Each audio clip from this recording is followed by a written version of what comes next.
Okay, so I mean, like that brings up a good point, actually, right? So Campbell, we can all say he had a great game tonight. He faced basically 50 shots, right? 50 shots, and to come away with only 1 goal against must be all Campbell, right? Must be all Campbell. Yeah, I mean, kind of.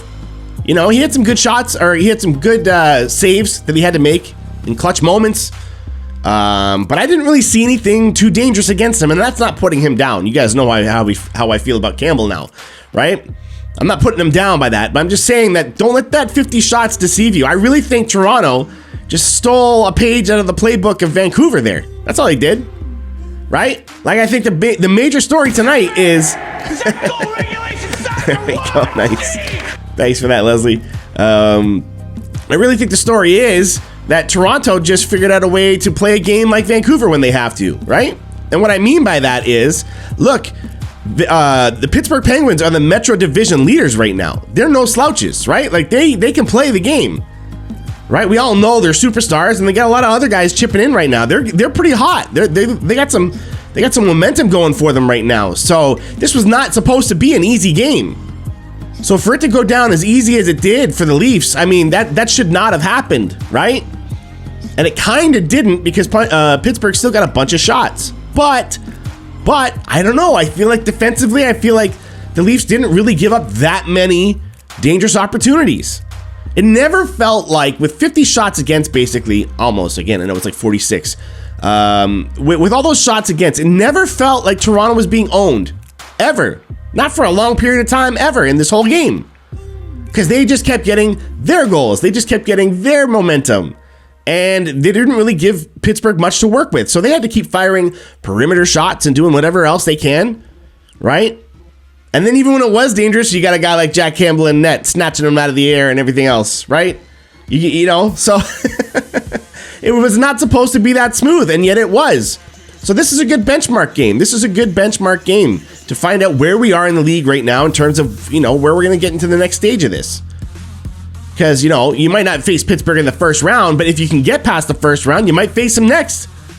Like, you never know how this stuff is all going to line up by the end of the season. You never know who you're going to face. So it's always possible, right? It's always possible. I mean, heck, I think even with the structure being the way it is, it's possible that they might have to face them in the first round somehow. I think there's a way that can work out, right? I think so. I think there's a way that would have to work out. But there you go.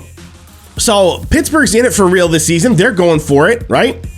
So we're going for it too. And look what happened against a serious contending team, right? The Leafs didn't need a lot of offense. What they needed was to capitalize on the rushes that they got. And did they ever? I think all 4 of their goals were on the rush, wasn't it? Correct me if I'm wrong in the chat, but wasn't all of their 4 goals on the rush? Right? I mean, boy, Morgan Rielly looking like he's going end-to-end Bobby Orr styles there, right? And finishes it off with a nice snipe. Like, this is what I love about Morgan Rielly, is he plays so well defensively that people forget about his offense until you see his offense, and then people forget about his defense. It's like he has moments where he looks so good at either end of the game that, like, people immediately forget their previous interpretation of Morgan Rielly. He's constantly, like, in the public's eye, I feel like, changing reputation all the time. I never see, like, you know, a bunch of people agreeing on what Morgan Rielly is. And I think it's because he's so dangerous at any one point, but he just can't tap into it as elite as, like, some of the top defensemen in the league. You know, maybe a Hedman or something like that. I don't even know who anymore. But to be honest, Rielly's still up there, though, because his potential is so high. He does incredible things. And tonight we got to see that. Oh, I love the skating. It just looks so smooth. It looks so smooth, just end to end. You know what I mean? Finding the open spaces, going down, getting your shot, boom. Little bit of room like that. I think it was in the top corner, something like that, right? Not a lot to hit from there, but he did it. So I mean, you gotta love 44 there, huh? Right? And then Bunting got what's called Bunting got what we call the Tromba special. Okay, so me, Ryan Tromba, right, playing beer league. I've scored that goal so many times in a much slower speed, of course, right? We're not NHLers, we're beer leaguers. But that's my move. Like, I'm a lefty like that, so when I'm streaking in on the net, I'm looking to my right to see if anybody's going to launch me a pass across, right? And anytime they do, if I'm wide open, like, it's different if there's people trying to attack me too, but if I'm wide open and it's just me and the goalie at that point when I get that pass, first thing I'm going to do is not even shoot it. I'm going to tap the puck. Just tap it to the right. You know what I mean? Not even drag your stick across. Make it look like you're going to shoot almost, but you just tap it to the right. Right? You put all your body movement into looking like you're going to shoot, and then you just go whoop whoop, and just a little touch, and let the puck slide over. Don't keep your stick on it. Trust me, it's more convincing this way. Stick removed, let it drift over. The goalie slides right out of your way, man, and it's just boom, put it home. Right? Well, I guess for me it'd be lefty, whoop boom, and then it's just a quick little backhand tuck. It's so beautiful when you can catch a goalie off guard like that. And as soon as it happened, my buddy texted me within like 5 seconds and went, whoa, the trauma special.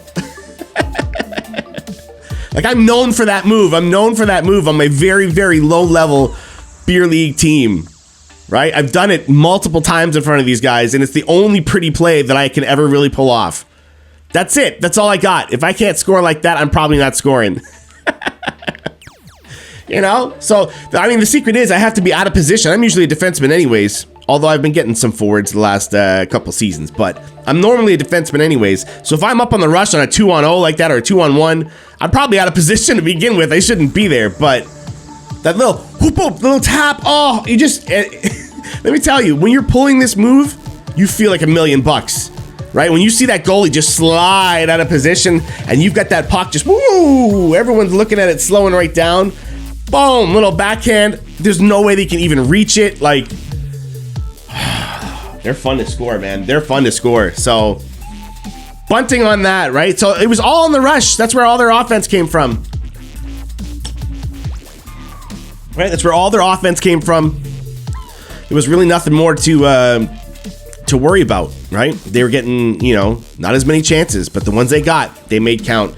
And boy, did they, right? So, I think that's about all I had to say about tonight's game. I mean, you know, other than the usual stuff, Campbell's amazing. We all love him, right? He can do no wrong, except for when he does. But other than that, right, he's human. We can all do wrong. See the way I just flip-flop on people like that? That's why you can never pin me to an opinion, you see? Because I'm very good at just, like, talking about both sides of it all the time. That way you never know what my opinion really is. I'm just going to do whatever the crowd says to do. So that's... That's how much of a sellout I am. I love the attention. I'm willing to go with the crowd, which, by the way, let's get into it, huh? You lovely people up here have been following along. You know, you've been following along. You've been subscribing. You've been watching the YouTube videos and reaching out to me on Instagram all the time. So, as always, you know that we like to get into a little bit here where we get to see what you're saying and find out what's going on here. So, if you're new, if this is the first time you're seeing this, man, you got to be here live for these chats. This is where it gets crazy, it gets fun, and thanks for coming along. You know what I mean? Let's go, guys.